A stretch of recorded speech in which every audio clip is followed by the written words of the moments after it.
Western നാടൻ റെസിപ്പിയിലേക്ക് എല്ലാവർക്കും സ്വാഗതം. എല്ലാവരും സുഖമായിട്ടിരിക്കുന്നെന്ന് കരുതുന്നു.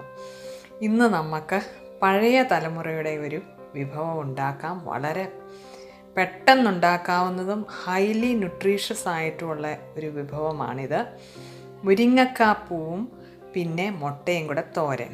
ആവശ്യമുള്ള സാധനങ്ങൾ: മുരിങ്ങയുടെ പൂവ്, പച്ചമുളക്, ഉള്ളി അരിഞ്ഞത്, തേങ്ങ ചിരണ്ടിയത്, ആവശ്യത്തിന് കരിവേപ്പില. പിന്നീട് വേണ്ടത് 3 മുട്ടയാണ് ഞാൻ എടുത്തിരിക്കുന്നത്. ഈ മുട്ട സ്വല്പം ഉപ്പും ഇട്ട് അടിച്ചു വെച്ചിട്ടുണ്ട്. അപ്പം മുരിങ്ങപ്പൂ കഴുകുമ്പം നമ്മൾ ഉപ്പ് വെള്ളത്തിൽ ഒരു സ്വല്പം ഉപ്പിട്ട് ആ വെള്ളത്തിലൊന്ന് 30 മിനിറ്റ് വെച്ചിട്ടേ അത് കഴുകി എടുക്കാവുള്ളൂ, എന്തെങ്കിലും കീടങ്ങളോ വല്ലതും ഉണ്ടെങ്കിൽ പോകാനായിട്ട്. പാൻ ചൂടാക്കി അതിലേക്ക് നമ്മൾ അരിഞ്ഞു വെച്ചിരിക്കുന്ന ഈ ഇൻഗ്രീഡിയൻസ് എല്ലാം കൂടെ, ഉള്ളി, കരിവേപ്പില, പച്ചമുളക്, ഇത് 3ഉം കൂടെ വഴറ്റിയെടുത്തതിന് ശേഷം അതിലേക്ക് നമ്മൾ ഈ പൂവും കൂടെ ഇട്ട്, മുരിങ്ങയുടെ പൂവും കൂടെ ഇട്ട് നന്നായിട്ട് ചെറിയ തീയിൽ വഴറ്റിയെടുക്കണം. ഞാനിവിടെ അടച്ചു വെക്കാതെയാണ് വഴറ്റിയെടുത്തത്. നിങ്ങൾക്ക് അടച്ചു വെക്കണമെങ്കിൽ, നന്നായിട്ട് അങ്ങ് കുക്ക് ചെയ്ത് വരണമെങ്കിൽ നിങ്ങൾ ആ രീതിയിൽ ചെയ്തോ.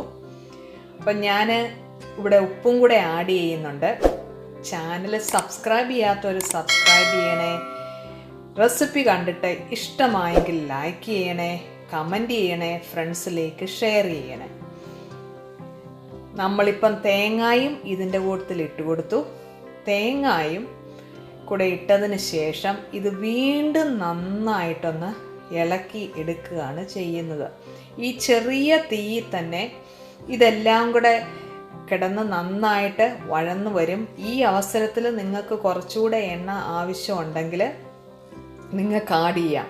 പിന്നെ വേറൊരു കാര്യം, ഇത് മഞ്ഞൾപ്പൊടിയോ കടുകോ ചേർക്കാത്ത ഒരു റെസിപ്പിയാണ് ഇപ്പോൾ ഞാൻ ഉണ്ടാക്കുന്നത്. ഇത് നന്നായിട്ട് വഴന്നു വന്നതിന് ശേഷമാണ് നമ്മൾ മുട്ട അടിച്ചു വച്ചിരിക്കുന്നത് അതും ഇതിലേക്ക് ആഡ് ചെയ്തിട്ട് ഒന്ന് നമ്മൾ സ്ക്രാമ്പിൾഡ് എഗ്ഗിന് എടുക്കുന്നത് പോലെ നമ്മൾ ചിക്കിത്തോർത്തി എടുക്കുകയാണ് ചെയ്യുന്നത്. വേറൊരു കാര്യം, നമ്മൾ നോൺ സ്റ്റിക്കിൻ്റെ പാൻ ഉപയോഗിക്കുമ്പോൾ ഒരിക്കലും സാധാരണ സ്പൂൺ ഉപയോഗിക്കരുത്. നോൺ സ്റ്റിക്കിൻ്റേതായ തവിയോ അല്ലെങ്കിൽ നമ്മൾ തടിയുടെ തവിയോ ഉപയോഗിക്കുക. കാരണം നമ്മൾ മെറ്റാലിക് എന്ത് സ്പൂണോ തവിയോ എന്തെങ്കിലും ഉപയോഗിച്ചാൽ ഈ കോട്ടിങ് ഇളകിപ്പോരും. അത് ഫുഡിലേക്ക് ആയിട്ട് അത് നമ്മുടെ ശരീരത്തിന് ഒട്ടും നല്ലതല്ല. ഇതിങ്ങനെ ചിക്കി തോർത്തി എടുത്ത് സ്ലോ ഹീറ്റിലിട്ടിട്ട് ഇങ്ങനെ ചിക്കി തോർത്തി എടുത്ത് ഈ പൂവായിട്ട് മിക്സ് ചെയ്ത് വരും. അന്നേരം നല്ല ന്യൂട്രീഷ്യസ് ആയിട്ടുള്ള ഒരു കറിയാണിത്. അപ്പം എല്ലാവരും കണ്ടിട്ട് ഒപ്പീനിയൻ പറയുക, ഫ്രണ്ട്സിലേക്ക് ഷെയർ ചെയ്യുക, ബെൽ ഐക്കോൺ പ്രസ് ചെയ്യുക. ഞാനപ്പോൾ ഇടുന്ന എല്ലാ പുതിയ നോട്ടിഫിക്കേഷൻസും നിങ്ങൾക്ക് കിട്ടും. എല്ലാ സപ്പോർട്ടിനും നന്ദി. ഇപ്പോൾ നമ്മുടെ മുരിങ്ങപ്പൂ മുട്ടത്തോരൻ റെഡിയായിട്ടുണ്ട്. Signing off, Shaina Thomas.